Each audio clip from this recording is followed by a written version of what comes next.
The main way to kind of mess it up is when you start arguing with people about how great your idea is. You go, hey, this is my idea, I'm gonna do this and this. And they go, yeah, I don't know if I would use that. And you go, yeah, but it has this feature. And they go, yeah, and you're like, yes, and it does this. And eventually they're gonna just kind of be like, okay, I give up, fine. Like, you've lost the chance to get real feedback because you were so insistent. Mentors don't like this, investors don't like this, customers, like people really close off once you start like really trying to push your idea down their throats. And kind of there's various complaints to this, or like objections against it. We have to force that first sale, because if we don't get the first sale, we won't have any real data, so no one will take it seriously. But the truth is, like, if they don't take you seriously when you're just saying, hey, I'm starting a company, I think it's really neat, I'm excited about it, I want to make your life better. Can we talk about this? If they won't take you seriously then, like a product isn't going to help. Like a testimonial isn't going to help. Like you can do this now. Like you maybe won't get them to write you a check, but you can get in the conversation. You can have the meeting with them. And so the excuse here is like, well, we need the data, so we need to build the product. But there's information we can get first. I like to think about this, like starting a company is kind of like if someone blindfolded you and walked you into this field, and somewhere there's a dartboard, and they handed you darts, and then they spun you around blindfolded, and they said, hit the dartboard. You're not just going to start throwing darts, right? Like, you missed, okay? You missed. You missed. You're not getting any closer to the correct answer. What most of us would do in this situation is we go, okay, well, very funny, where's the dartboard? And they go, oh, it's kind of behind you. You go, okay, a little to your left, like now? Yeah. And then you can start trying. You're at least pointed in the right direction. Whereas what so often happens, like some companies go out of business and nobody ever cared that they ever existed. Right? They had 0 customers and 0 users who cared at all. Like they may as well have spent the last 2 years in a hammock drinking, you know, like pina coladas. Like their business didn't even register on the radar. And so we want to avoid that. And that's like, at least we need to be pointed in the right direction. And that's what you can get by you go to someone and you're like, hey, I'm not even going to tell you about my product. Just tell me how your day works. Tell me how this industry works. You're asking totally about them. Those are these big open-ended questions that just point you in the right direction. And then throwing the dart, that's like a specific product. You're saying, okay, I know I'm pointed in the right direction. I know I'm like pointed toward a big problem. I'm pointed toward the dartboard. What specifically is going to solve that? At some point you have to try, right? You have to say, I believe this product is it. Did that well? Will you buy it? Like you're making a specific, very concrete shot. Because if you just keep asking fuzzy questions forever, you're never going to hit it, right? Like at some point you need to commit. And that's the same difference, or that's the same gap that we see in customer development. And the biggest mistake that people make is the biggest way they want to, they screw it up is they skip the beginning bit where they're finding out if they're pointed in the right direction. They go straight to throwing darts. They go into a meeting and they say, hey, you're going to love this. I've got a great idea. It does this and this and this and this. Do you want to invest? Do you want to buy? Do you want to be my co-founder? The person's like, not really. Like you're not even pointed in the right direction. And then you come out of that meeting and they go, hey, that sounds really interesting. Call me again in a few months. Let me know how it's going. Tell me when it launches. Yeah, I think I can introduce you to a couple people later. Like, they've just stalled you, right? It's a polite stalling tactic. You've gotten very little out of that conversation. You don't know if they liked it. Well, you know they didn't like it. You don't know why they didn't like it. You don't know what you need to change to make it work. It's like, it's not real progress. But we can fix this by asking better questions. And the reality is that every single person you talk to will say your idea is great if you're annoying enough about it. If you sit down in a room with someone and you won't let them leave, and you're just like, but isn't it a good idea? Isn't it a good idea? They're going to go, yeah, it's great, leave me alone. That's not useful. It's like you're going fishing for compliments in a very expensive and time-consuming way. And there's multiple stages that we go through. Like the first bit, this open-ended, am I pointed in the right direction? In Lean Startup, it's called discovery. In this very specific, okay, I'm pointed in the right direction, but is this specific product, are these features the ones that people are going to buy? That's validation. Those are kind of like needlessly complicated words. You're learning, then you're confirming. You're asking, then you're selling. You can't jump straight to the selling bit before you found out. And normal salespeople will say this. This is not new. Like, people who are selling something big, who are good at it, they don't go into a meeting and just go bam, bam, bam, like pitch, pitch, pitch. They go in and they're kind of like, hey, what are the problems in your business? Like, where are you having issues? How much does this cost you? If this doesn't get solved, what are the implications? What does that mean for you? And then when you have your solution, you know how to frame it. You know what they care about. Like my business right now, we get speakers more speaking gigs, but there's actually a few very different reasons people speak. Sometimes they speak because they want the ego of being on stage. They don't say it that way, but that's what they want. Sometimes it's because they want money, they want to get paid, it's their job. Or they have something to sell. Other times they have a benevolent message. They're like, oh man, I messed up so badly in my first business. I want to make sure other people don't have the same problems. So there's all these different reasons. And so if I go into someone and I'm like, hey, we're going to make you a ton of money, but they care about spreading a positive message or helping people, that doesn't really resonate. And it usually backfires. So you want to figure this out. You figure it on the scale of your company and also in every individual meeting. And the things you're trying to figure out, do we understand the industry? Does anybody care at all? And if so, are we building specifically the right product? And will people pay for it? The way I like to figure out the first bit is something I call the mom test. You know how people say, have you ever heard that you're not meant to ask your mom if your business is a good idea? Because you go, hey mom, do you like my business? She goes, yes honey, I love it. I love you and come home for dinner. Because it's weird, but your mom lies to you more than anyone else in the whole world. It's like a little counterintuitive. And so, like, it's useless, right? You wouldn't like schedule a meeting with your mom and fly across the country to like ask her if you're, but we do that with customers all the time. We fly across to talk to some investor or some industry expert and say, hey, do you think my business is a good idea? And they go, yes, honey, it's great. You know? But I don't think the solution is to not ask mom, because mom lies to you the most, but everybody lies to you a little bit. I think the solution is to ask questions in a way where we take the responsibility for the question so that they can't lie to us. Like, imagine this situation. I go to my mom likes to cook, my mom likes her iPad. I said, so I'm building I go, hey mom, I'm building an iPad app. It's like a cookbook with videos and stuff. It can share all your recipes between your friends. It's always getting new recipes. Your favorite celebrity chef, there's videos of him. You can put it beside you while you cook. It's like a perfect cookbook. And it costs 30 euros, just like the cookbooks that are filling your shelves already. Would you buy it? She's gonna go, yes, that sounds amazing. I love it. Like, it's perfect. All my friends will buy it. You're gonna be rich. And we've just caused her to lie to us because we've exposed like our idea and she doesn't want to hurt our feelings. But if we go into that same conversation and we say, hey mom, how's your new iPad? She goes, oh, I love it. I take it everywhere. We go, which apps do you use? She goes, oh, I play Sudoku and Angry Birds and I read the New York Times. And you go, awesome. Have you bought any apps? Do you have any paid apps? What's the last app you bought? She goes, oh, no. I don't trust putting my credit card in there. I take it to the cafe, someone can steal it. They'd have my credit card. You're like, okay, thanks. And you can go on with your day. Now, you haven't even mentioned your idea, but you've learned something very important about the mind and the viewpoint of your customer segment. Even though she thinks she would buy it because it's like a cookbook, she actually wouldn't because it's a paid app. And the same thing is true in every industry. You go to someone, hey, would you use a website that it took care of all your travel planning for you? It's going to save you hours, and you just pay 10 pounds, 10 euros. Never think about travel planning again. People can go, yeah, travel planning is annoying. But if you have that same conversation, you go, hey, how do you currently plan your travel? They go, oh, I Google around for hours on TripAdvisor. And you go, have you ever gone to a travel planner? You know, there are people you can pay and make it easier. And they go, oh, no, I'm not paying for that. It's free. Like, what people think they would do and what they actually do is different. So if you ask them about what they would do, they almost always lie to you without meaning to. We're just overly optimistic about the things we would do in the future. But you ask them about what they're already doing, when the last time they did that is, you get very honest answers. They don't know they're having a chance to hurt your feelings. So my clicker is like unreasonably short range.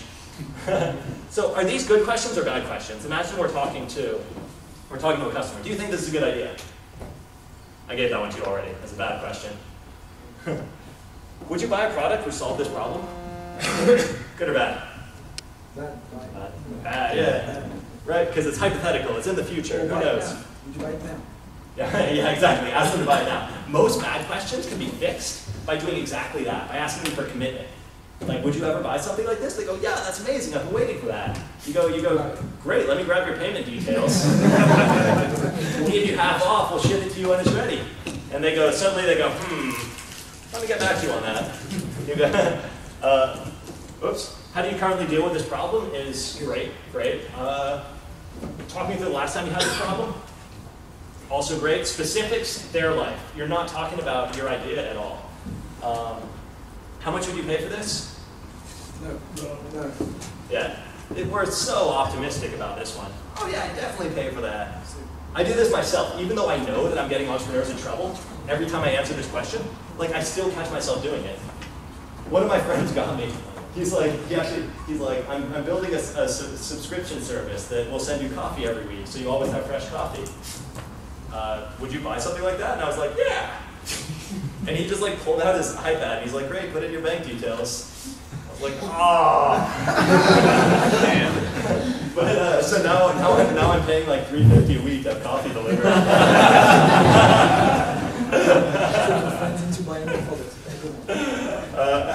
How much money does this problem cost you? This is a cool one.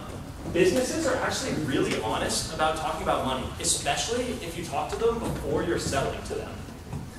If you have a product and you send in a salesperson, his job is to like make the max. They sort of detect that and they get a bit defensive. If you go in and you're like, hey, I'm just starting a company. I'm really like, I know PowerPoint is super annoying. I'm trying to fix all your PowerPoint problems. How much does dealing with PowerPoint cost you right now?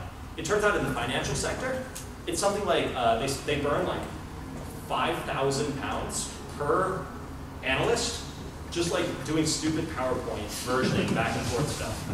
So like, if you can solve this and they have 20 analysts, that's actually a $100,000 a year problem for them. And you get at that by asking them about like what the implications there are. But this wouldn't work for something like Facebook. What's the cost of not having Facebook in your life? I don't know. That works better. Budget stuff works better for when you're talking to businesses. Is there a budget for it? Again, it's fine. Who else should I talk to? Yeah, always great. And every meeting like this, every single meeting. I once walked into a meeting. I'd been totally given a bad introduction. So the person I was meeting was completely irrelevant to my business. And so I walked in and she was real mad from the beginning. She's like, why are we talking? I was like, I don't know. I'm sorry. Who else should I talk to? She's like, what? And I'm like, I'll let you have a long lunch. I'm leaving. Who else should I talk to? She's like, oh, that's really nice of you. And she gave me a bunch of great interests. It's hard to get the first connection, but once you've got one, if you're friendly and you know what you're talking about, people will tend to keep introducing you. And if they refuse to introduce you, it's a good sign that they don't like what you have as much as they're saying they do. Because people need to give you some kind of currency, right? If they don't give you some kind of currency, like, it's very weak. If they just say, hey, that's really nice, like, keep me in the loop. That's like no currency traded hands. But currency can be cash, they can pre-order it, but it can also be reputation. If someone's introducing you to someone else in their office or one of their friends, they're staking a little bit of their reputation on that introduction. So that's actually like, there's currency there, so you can take that a lot more seriously. And all we're trying to do with all of these is we're just trying to figure out if the person's lying to us or if we're getting real data. Because like, they know, like, we want, the information is in our customers' heads. We just need to find a way to get it out without it being distorted by too much optimism. Similarly, after you have a meeting, like there's the two stages, right? So those are kind of the open-ended. You talk about them. You follow the long test. You talk about their product. You bring them back to concrete examples in the past where they don't have the chance to lie to you. Once you're pointed in the right direction, you need to make specific, you're trying to sell something. You're trying to get people to use something. You're trying to get that currency exchange so you can really prove to yourself that these are the correct features. That's a little bit different. What you're looking for there is you're looking to get commitments out of every meeting. And these are the currency things. Someone says, sounds great, I love it. Worthless meeting. You left with a compliment. Brilliant, let me know when it launches. Compliment and a stalling tactic. Worthless. There are a couple people I can introduce you to when you're ready. Well, what's ready?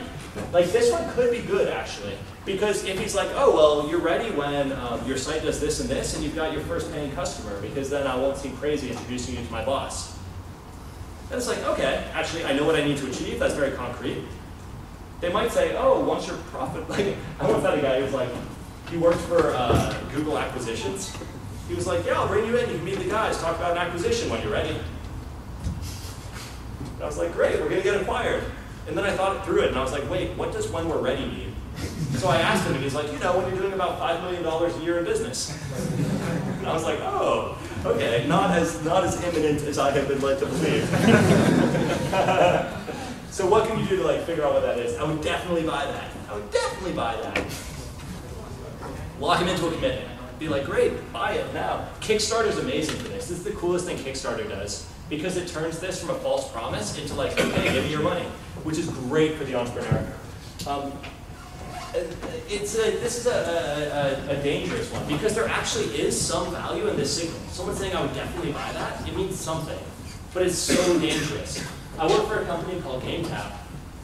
10 people, they started doing their market research, they asked people, they said, hey, we're doing this video game thing, would you buy it? Everyone said, yeah, yeah. It was totally, it reminded them of their youth, it reminded them of the 80s, everyone was like, they got all nostalgic and teary-eyed, they're like, yes, I love it, I want it. And so they raised a bunch of money. They grew from 10 people to 150 people. They spent 2 years developing it, they licensed about $10 million worth of IP, like video games. They launched, nobody bought it, they hired 140 people. They sold all the IP, and the remaining 10 people onto a tiny startup for pennies on the dollar. Because they believed a bunch of people saying, I would definitely buy that. And they didn't dig deeper into that. Instead, they just went and they hid, they spent all their money on it, which was, in retrospect, not a great idea. The general idea here is that opinions are worthless.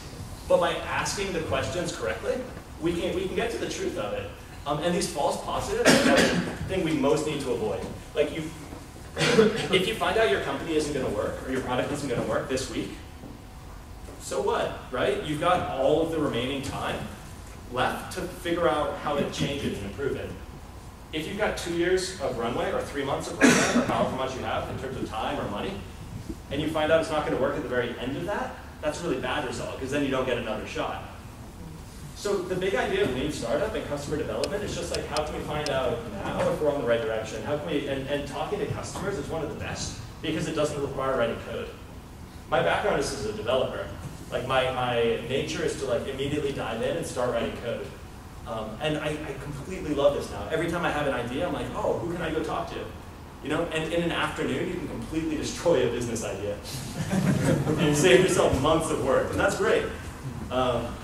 I remember I had one, it was going to be contact relationship management for investors. I thought investors must deal with loads of people, they surely need these tools. So I was like, that's a great idea, it's amazing. I called up a couple investors, I'm like, can I come in? I just had an idea, I want to bounce it off of you. So I went in, we talked, I obeyed the long test, so I said, hey, how's it going, how have you been? Hey, I've been meaning to ask, you must do a load of deals. How do you keep track of them all? And he pointed at his wall where there were a few Post-it notes. And he goes, that's pretty much it. You know, we get a ton, but the interns and the analysts filter out 90% of them. We only have to deal with about 4 each. It's just there, it's fine. I was like, okay, that completely invalidates my entire business idea. And then he's like, so what do you want to talk about? I'm like, nothing, I'm good. Like, you can get at the truth like very, very quickly sometimes. Save yourself a load of time. So, we're just about out of time. The last things that I want to say is remember there's 2 different stages. Like, startups are very different at different periods throughout their life. Like a startup, when you're first having an idea, like you're not trying to hire salespeople, you're not trying to figure out how to optimize your advertising or gain users. Whereas a startup who's found a real problem, like they're just completely obsessed with that kind of growth. Like it's different, even in the beginning. It's like, are you talking about your product's features, or are you talking about the customer's life? Like, if you aim at the wrong goal in the wrong stage, like things end very badly. It's very expensive, like hiring a sales team is expensive, you only get one shot at that. Building your platform to like full web scale, building your tech, is very expensive, you only get one shot. So at the beginning, it's kind of like knowing, like, okay, am I trying to get pointed in the right direction? Am I trying to figure out, like, lock people into commitments to figure out if this is the specific product, which is right? Or do I have all of that and we're ready to grow, ready to go? Customer development is super useful for the first two stages. And yeah, that's pretty much it. It can seem weird. It can seem weird to go into people's office, and I'll tell you why it's weird. It's weird because you go, hey, great, thank you for seeing me. And they go, so you're selling me something? And you go, no, I don't have a product. And they're sort of like, well, why are you here? And if you don't know the answer to that question, it's very hard. And the answer to that question is like, I'm excited about this, right? You have problems in your industry. They're costing you money, they're stressing you out. Like, it's not good, your day could be better. I want to try to fix that, but I need your help, right? Because I don't know what's wrong with your life. And you kind of bring them into the inside. So suddenly they're on your side of the table, and you're trying to build the solution together, as opposed to you just saying like, hey, these are the features, you want to buy it?